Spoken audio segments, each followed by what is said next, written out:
Greetings, fellow Gorehounds, and welcome back to a Blood Splattered vlog. I'm the Horror Guru. And I'm Count Jackula. And today we're going to talk about the Vourdalak from writer-director Adrien Beau. This movie is an adaptation of the classic novella The Family and the Vourdalak by Alexei Tolstoy. Cousin of Leo Tolstoy. 100%. Now, I have never actually read that novella, so I can't speak to its accuracy to the novella, but I have seen another adaptation of the Vourdalak. Yes, it's the last segment of the Black Sabbath with Boris Karloff. 100%. And given the way that story plays out and the way this plays out, I'm assuming it is very faithful because it's pretty much the same story. Yeah, it's pretty much the same story with a couple of additional flares.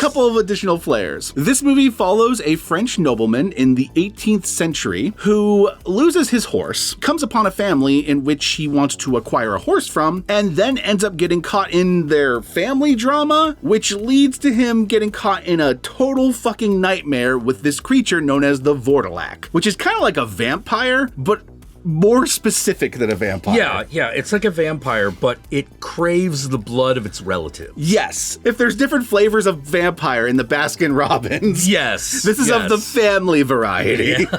It only feeds on its own family for the most part. It'll make exceptions. It'll make some exceptions, as this movie shows at times. Yes. He gets there and he befriends is a strong word, the daughter of the family. He creeps on the daughter of the family pretty hard. He creeps on the daughter of the family. He tries to force himself on her at one point. Yeah. It is not okay. It is not okay what he tries to do. And she lets him know that too. So more power to her. Yeah. The eldest brother of the family arrives and informs them that the dad has gone off to go and fight like this thing. This guy who is like this famous bandit in the area. Yeah, that's right. Everybody. Because the Turks had raided their village, right? Yeah. And so they went out to get revenge. On the Turks. And it's heavily implied that guy himself was Vourdalak. Oh, and I actually got a detail wrong there. The oldest brother didn't know that until he got back that the dad had gone out to do that. Yeah. Because he was upset to find out that they let the dad do that. Yeah, because he's apparently very old and infirm and he shouldn't be out there trying to kill Turks. Here's the thing.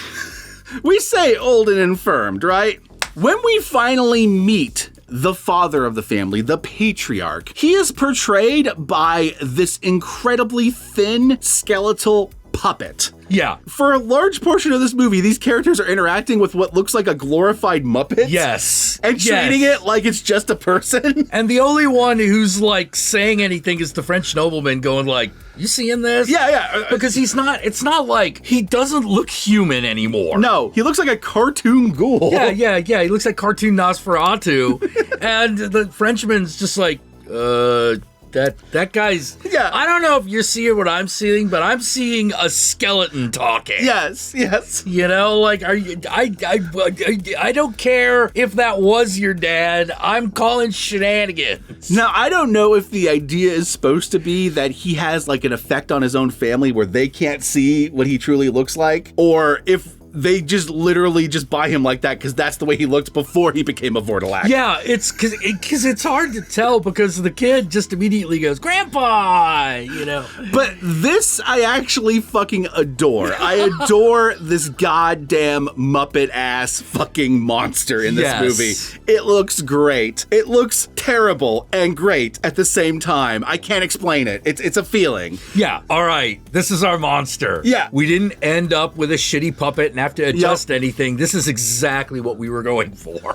But really, it just adds to the surreal nature of this movie because this is a very stylish movie. The film is shot on 16mm in order to give it like a very grainy classical cinema look. Yeah. It looks like an old 70s film. It does. When you're watching it. And more than that, even though it looks like an old 70s film, it's using a lot of techniques from like silent era pictures. There's a part in which a character looks through like some binoculars, and the way they present the binoculars looks like something you would see in like a silent film from the 1920s. Yeah. There's like stylistic flourishes, like when characters die, they're like represented as being killed like in this dark void while the monster slowly stalks up on them. It's like they're in purgatory or something. Yeah. There's a lot of like French surrealism and a bit of German impressionism. And you know? even the lead noble guy, he acts like a silent film actor. Like there's a lot of overexpression in it.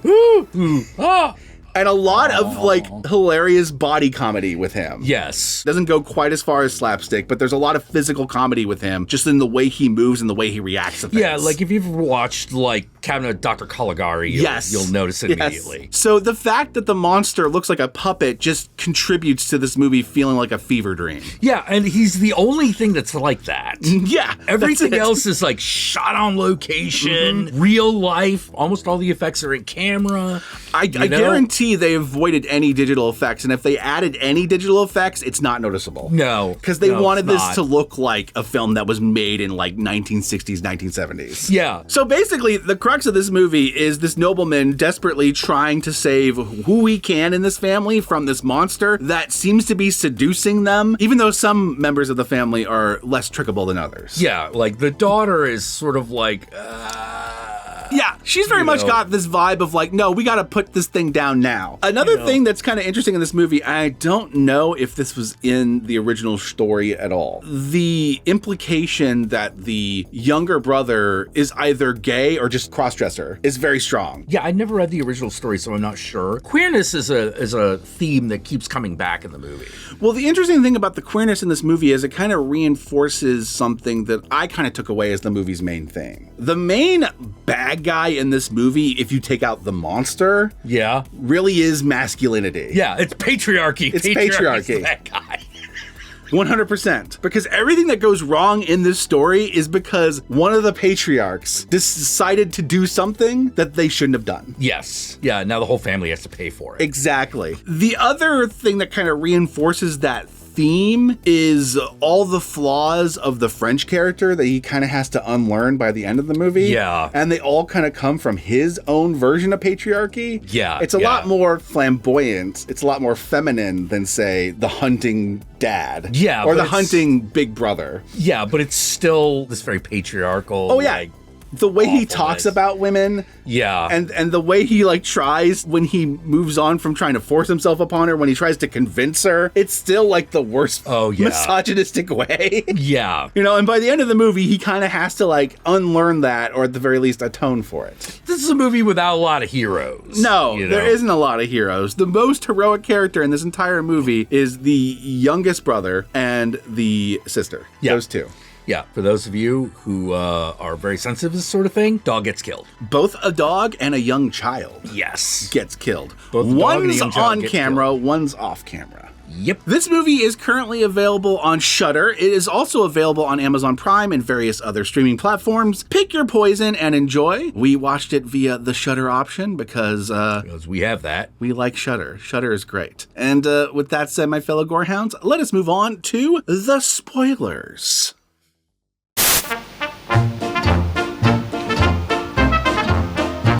Spoiler 1, the Vourdalak itself is a fucking hilarious creep. Oh my God. Okay, one of the weirdest reveals at the end of this story, and I don't think it was in the original story. No. This feels like an add-on. Yeah. Is there's a point in which the Frenchman gets away, and then he kind of has this like change of heart and like realizes, no, that woman I was infatuated with earlier, she is going to end up like the dead son, like everyone in this family. So I better go back and get her. So he goes back to get her, and he sleeps with her when he gets there.